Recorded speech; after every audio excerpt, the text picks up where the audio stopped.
again and welcome back to English Today. This is DVD20 and the third DVD of your advanced level. And in this DVD, we'll start with another 2 episodes of our story, That's Life. And then in our special TV programs, there'll be a discussion about how to manage change, known as change management. Then we'll move on to cinema and take a closer look at Star Wars. Then, in the grammar section, we'll look at ways of expressing your opinions in English. Then we'll study the construction used to, which we use when we're talking about habits. All right? So, have fun.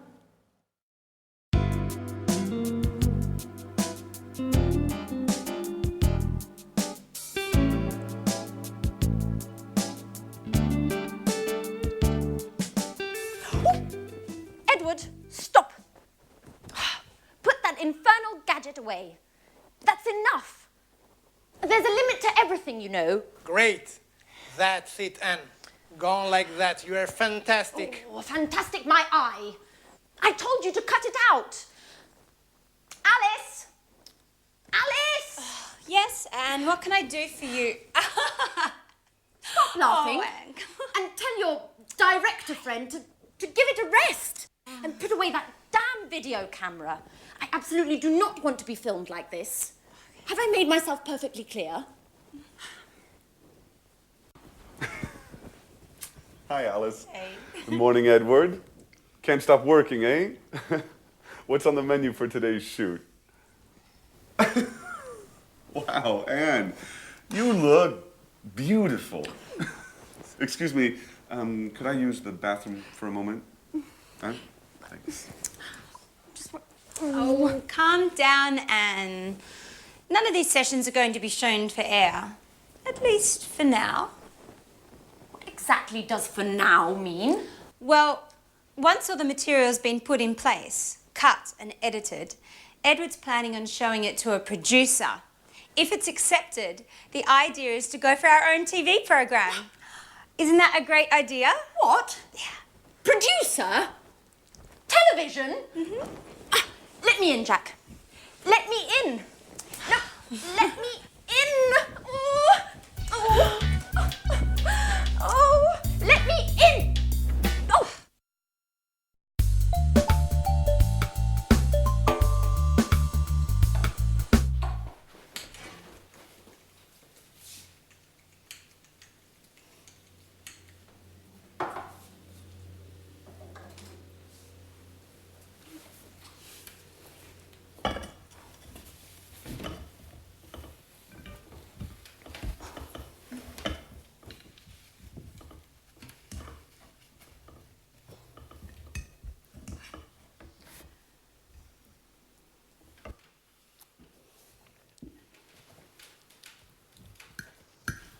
So, Anne, what do you think of Edward? In what sense? As a man or as a director? Do you really have to ask? As a man, of course. Well, I've just met him, so I can't really say. But as a director, my view is that he's a bit too intrusive. Come on, Anne, get over it. That's his job. In my opinion, I think he's just great. Oh, what's this I'm hearing? Our little Alice might be in love? Well, yes. As I see it, Anne, this is the first time in my life I've fallen head over heels in love. So much in love. But he doesn't even notice me. You know, we share so many common interests and we see things in the same way. We can talk for hours on end, but it just ends there. He looks on me as a good friend. Nothing more, nothing less. You know, I'm really not used to that role. Usually I'm the one to keep others at bay. Yes, I remember. Tom, Frank, David. How many broken hearts have you left behind? So tell me, have you asked Edward how he feels about you? No, of course not.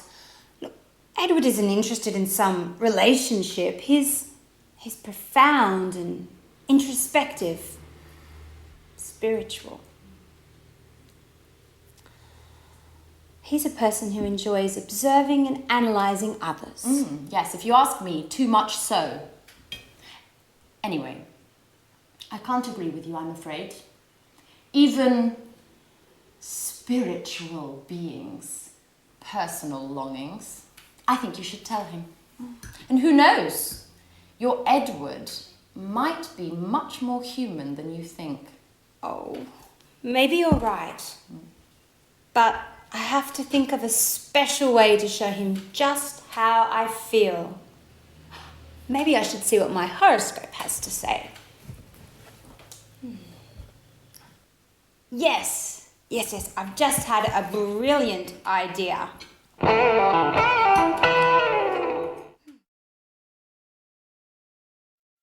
Hello again and welcome back to your live English language TV program. Did you hear in that episode how the girls were talking about their love problems? They were exchanging opinions about their love problems. Well, that's what I want to study with you now, is how do you express your opinion in English and how do you ask other people for their opinion? Now, to do this, I want to talk about an article which I read yesterday, in fact, in this magazine about women. And the article made some statements, and I want to ask you what your opinion is about the statements that I read, and I will tell you mine, all right? Well, I read this: women are less rational than men. Women are less rational than men. What do you think about that? Yeah, well, I can go along with that. I agree in a way women are more emotional and more instinctive, yeah? Do you agree? Next thing, other thing they said is women are less intelligent than men. Women are less intelligent than men. Now, what do you think about that? Well, I totally disagree with that. I don't know about you. Women are less intelligent than men. Who wrote this article? Men are stronger than women. Do you agree? Well, yeah, I mean, physically, men usually are stronger than women. Maybe emotionally and morally, we could debate the fact. Yeah? Maybe? Okay. Next one, men make better leaders than women. Do you agree with that? Yeah, up to a point. I mean, most of the leaders in this world are men, but maybe it's because women haven't had enough chance to be leaders yet. Who knows? All right, and the last one is a woman's place. A woman's real place is in the home. What do you think about that? I totally agree. A woman's place should be in the home. This article. Let's move to language. Maybe it's better. Let's talk about the language we use when we give opinions. And let's use the screen. So, asking for somebody's opinion, how can you do that? Well, you can say, what do you think about that? What do you think about that? Simple question. Or, what's your opinion? We can also ask, what do you feel about that, which is more related to emotions rather than to the intellect. So, what do you feel about that? Or, what are your thoughts? What are your views about that? All right, so those are all ways of asking for somebody's opinion. When you want to give your opinion, you can say, I think, I feel, in my opinion, we should. My view is that we should, my view. Or as I see it, I think we should. All right, so that's giving opinions. Now, often you want to talk about agreement. Now, how do you ask a person for agreement? We don't say, "Are you agree?" Many languages translate that wrongly. It's not "are you agree," but "do you agree with me?" All right? Do you agree? Be careful. Do you agree? Another alternative is "do you go along?"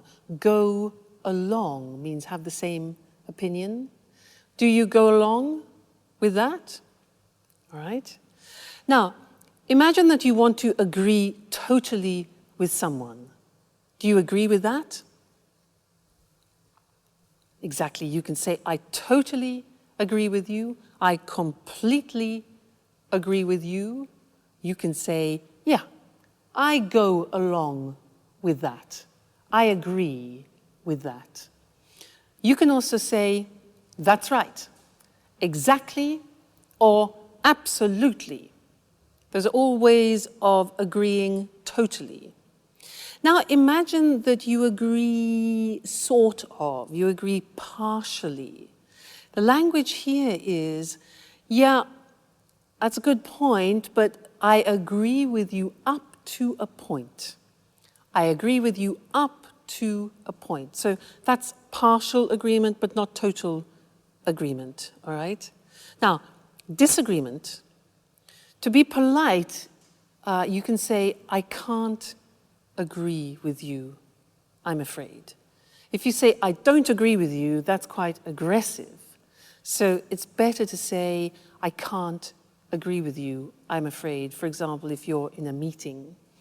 But if you want to be aggressive, you can say, "I totally disagree with you." All right, so that's an aggressive disagreement.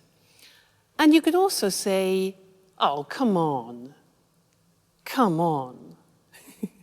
All right, so there we looked at exchanging opinions, giving opinions, asking for opinions, and then talking about agreement, agreeing totally, partially, and disagreeing. I'm sure you'll find that very useful because it's what we do every day.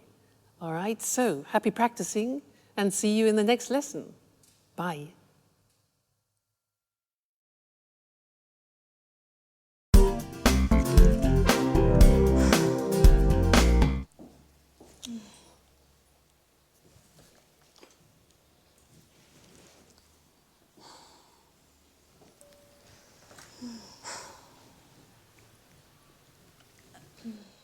Alice? Are you feeling okay? Oh, yeah. Hi, Anne. I'm just preparing a little lunch for Edouard. Edouard? What's with the French accent? I thought you said he was Canadian. He is, from the French part. His mother's French, so he's fully bilingual. Well, now that you mention it, I had noticed a slight French accent. Oh, yes. Isn't it adorable?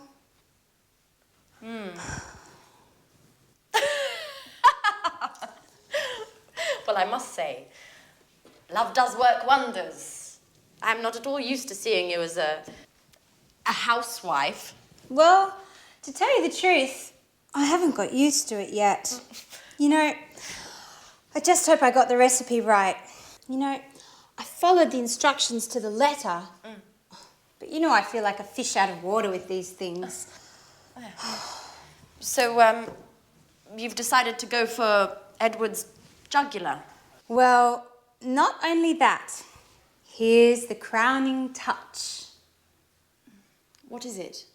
It's a Chinese fortune cookie with a little note inside. What a romantic idea. Do you think? I wrote the note myself. I thought I would surprise him by hiding it inside his napkin. Like this. What do you think? I think it's just perfect. You'll see. It will go straight to his heart. Oh. Wait, stop.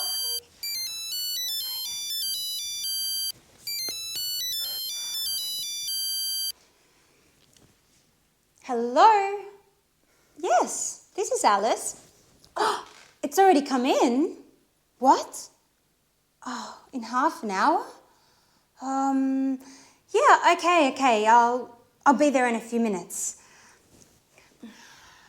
Anne? Could I borrow your car? Please? I have to go and pick up a packet my father sent me, but the post office closes in half an hour and I won't make it on foot. My car? You don't have a license? Oh, don't worry about it. I have it. And anyway, I always used to drive. You know, my dad's got a car just like yours. Okay, I'm off. Tell Edward I'll be back in a flash. Alice? Alice? But who's going to clean up this mess?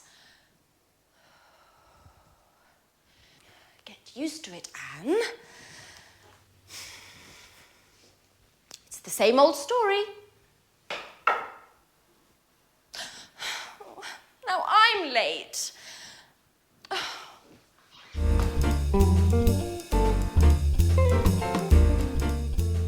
Oh, I can't believe I always get myself into these situations.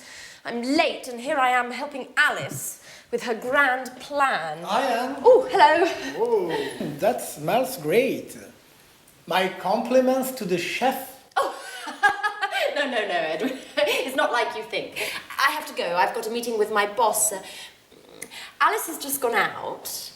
She told me to let you know that she'll be returning soon. Bye-bye. Well, I'm starving. What's this? A little note? A little delight for the man who's got my heart racing. What? What's this all about? There must be some mistake. Oh, well, yes, this is my napkin. Who could have written this? Oh my God! Anne! But she was just here and she was so shy. This is getting interesting. Anne is very cute. So what am I going to do now? I'm not used to these things. Now, has it gone? Well, it's not here. It's not there either. Edward? Yes? Have you seen my mobile phone? Oh, no, here it is. Thanks.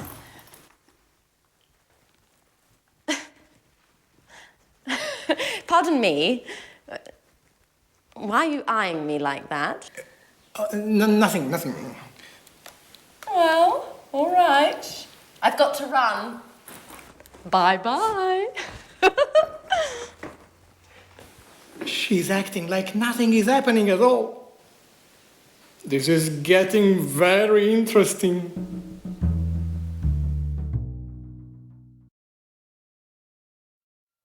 Hello again and welcome back. Did you notice a grammatical form that they used to and get used to? Did you pick that up when they were speaking? Because these are forms that we use in English when we're talking about habits. It's not an easy form, and I'd like to teach you that now.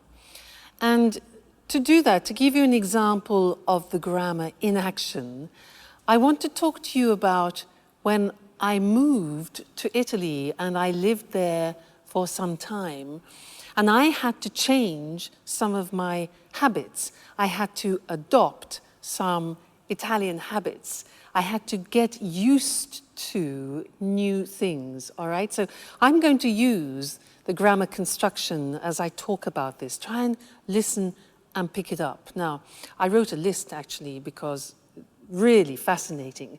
You would think that Italy and England being very close wouldn't be very different, but in fact there are some noticeable differences. For example, driving on the right. I had to get used to driving on the right. In England, we drive on the left, so you can imagine